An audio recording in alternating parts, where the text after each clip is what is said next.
Hi friends, welcome to Sonu Pallavi kitchen. ನಾನು Roopa. Friends, ಇವತ್ತಿನ ವಿಡಿಯೋದಲ್ಲಿ ತುಂಬಾ ರುಚಿಯಾಗಿರುವಂತಹ ಮೊಟ್ಟೆ ಕಬಾಬನ್ನು ಹೇಗೆ ಮಾಡೋದಂತ ನೋಡೋಣ. ನೀವೇನಾದ್ರು ಫಸ್ಟ್ ಟೈಮ್ ನನ್ನ ಚಾನಲ್ಗೆ ವಿಸಿಟ್ ಮಾಡಿದರೆ ಪ್ಲೀಸ್ ನನ್ನ ಚಾನಲ್ನ ಸಬ್ಸ್ಕ್ರೈಬ್ ಮಾಡ್ಕೊಳ್ಳಿ, ಹಾಗೆ ಲೈಕ್ ಮಾಡಿ, ಶೇರ್ ಮಾಡಿ. ಬನ್ನಿ ಇವತ್ತಿನ ವಿಡಿಯೋನ ಶುರು ಮಾಡೋಣ. ಮೊದಲಿಗೆ ನಾನಿಲ್ಲಿ ಒಂದು ಮಿಕ್ಸಿಂಗ್ ಬೌಲನ್ನು ತೊಗೊಂಡಿದ್ದೀನಿ. ಅದಕ್ಕೆ 1 ಟೇಬಲ್ ಸ್ಪೂನಷ್ಟು ಅಕ್ಕಿ ಹಿಟ್ಟು, 1 ಟೇಬಲ್ ಸ್ಪೂನಷ್ಟು ಜೋಳದ ಹಿಟ್ಟು, 1 ಸ್ಪೂನಷ್ಟು ಗರಂ ಮಸಾಲ, 1 ಸ್ಪೂನಷ್ಟು ಕಡಲೆ ಹಿಟ್ಟು, ನಂತರ ಸ್ಪರ್ಶ ಚಿಕನ್ ಕಬಾಬ್ ಮಸಾಲ ಪೌಡರನ್ನು ತೊಗೊಂಡಿದ್ದೀನಿ. 1 ಪ್ಯಾಕೆಟ್ ಫುಲ್ಲಾಗಿ ನಾನಿಲ್ಲಿ ಉಪಯೋಗಿಸ್ತಾ ಇದ್ದೀನಿ. ನಂತರ 2 ಟೇಬಲ್ ಸ್ಪೂನಷ್ಟು ಶುಂಠಿ ಬೆಳ್ಳುಳ್ಳಿ ಪೇಸ್ಟು, 1 ಸ್ಪೂನಷ್ಟು ಖಾರದ ಪುಡಿ, 1 ಟೇಬಲ್ ಸ್ಪೂನಷ್ಟು ಸಾಂಬಾರು ಪುಡಿ. ನಿಮ್ಮ ಖಾರಕ್ಕೆ ಅನುಗುಣವಾಗಿ ನೋಡಿಕೊಂಡು ನೀವು ಖಾರದ ಪುಡಿಯನ್ನು ಸೇರಿಸ್ಕೋಬೇಕಾಗುತ್ತೆ.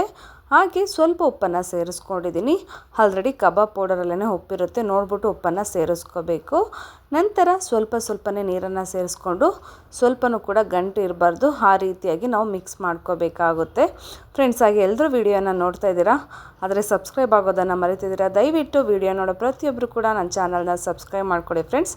ಅದರಿಂದ ನನ್ನ ಚಾನಲ್ ಬೆಳೀಲಿಕ್ಕೆ ತುಂಬಾ ಸಹಾಯ ಆಗುತ್ತೆ. ನೋಡಿ, ಈ ರೀತಿಯಾಗಿ ಮಿಕ್ಸ್ ಮಾಡಿಕೊಂಡ್ರೆ ಸಾಕು. ನಂತರ ನಾನಿಲ್ಲಿ 3 ಮೊಟ್ಟೆಯನ್ನು ಬೇಯಿಸ್ಬಿಟ್ಟು ಅದ್ರ ಮೇಲಿರೋಂಥ ಸಿಪ್ಪೆನೆಲ್ಲ ತೆಗೆದ್ಬಿಟ್ಟು ಮೊಟ್ಟೆಯನ್ನು ತೊಗೊಂಡಿದ್ದೀನಿ.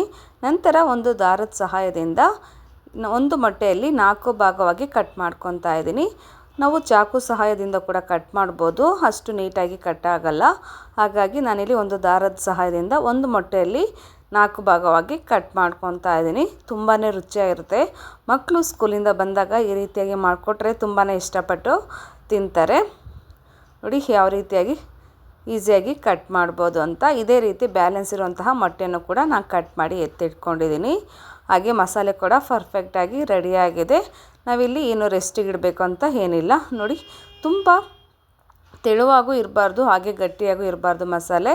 ಈ ರೀತಿ ಮೀಡಿಯಮ್ ಆಗಿ ನಾವು ಮಿಕ್ಸ್ ಮಾಡ್ಕೋಬೇಕಾಗುತ್ತೆ. ನೋಡಿ, ಮೊಟ್ಟೆಗೆ ಎಷ್ಟು ಈಸಿಯಾಗಿ ಹೊಂದ್ಕೊತಾ ಇದೆ ಅಂತ. ಈ ರೀತಿಯಾಗಿ ನಾವು ರೆಡಿ ಮಾಡ್ಕೋಬೇಕಾಗುತ್ತೆ.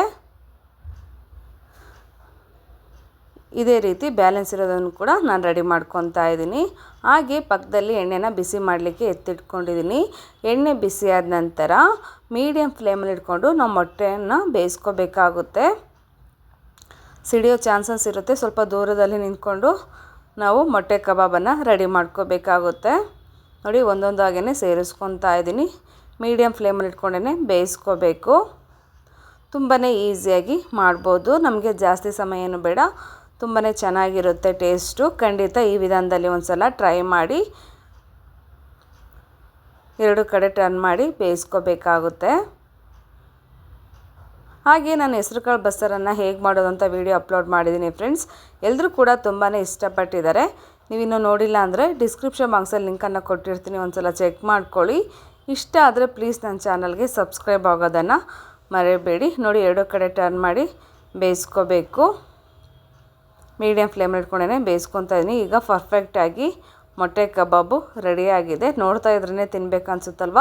ಹೌದು, ತುಂಬಾ ರುಚಿಯಾಗಿತ್ತು ಈ ಮೊಟ್ಟೆ ಕಬಾಬು. ನೀವು ಕೂಡ ಮನೆಯಲ್ಲಿ ಟ್ರೈ ಮಾಡಿ. ನಿಮ್ಮ ಮನೆಯಲ್ಲಿ ಪ್ರತಿಯೊಬ್ಬರು ಕೂಡ ತುಂಬಾ ಇಷ್ಟಪಟ್ಟು ತಿಂತಾರೆ. ಈಗ ರೆಡಿಯಾಗಿರುವಂತಹ ಮೊಟ್ಟೆ ಕಬಾಬನ್ನು ಒಂದು ಪ್ಲೇಟಿಗೆ ಹಾಕಿದ್ದೀನಿ, ನೋಡ್ಬೋದು. ನೋಡಿದ್ರಲ್ಲ ಫ್ರೆಂಡ್ಸ್, ಯಾವ ರೀತಿಯಾಗಿ ಮೊಟ್ಟೆ ಕಬಾಬನ್ನು ಮಾಡೋದು ಅಂತ. ಇವತ್ತಿನ ವಿಡಿಯೋ ನಿಮಗೆ ಇಷ್ಟ ಆಗಿದ್ರೆ ಪ್ಲೀಸ್ ನನ್ನ ಚಾನಲ್ನ ಸಬ್ಸ್ಕ್ರೈಬ್ ಮಾಡ್ಕೊಳ್ಳಿ, ಹಾಗೆ ಲೈಕ್ ಮಾಡಿ, ಶೇರ್ ಮಾಡಿ. ಆದಷ್ಟು ವಿಡಿಯೋನ ನಿಮ್ಮ ಫ್ರೆಂಡ್ ಜೊತೆ ಹಾಗೆ ಫ್ಯಾಮಿಲಿಯವ್ರ ಜೊತೆ ಶೇರ್ ಮಾಡಿ. Thank you for watching.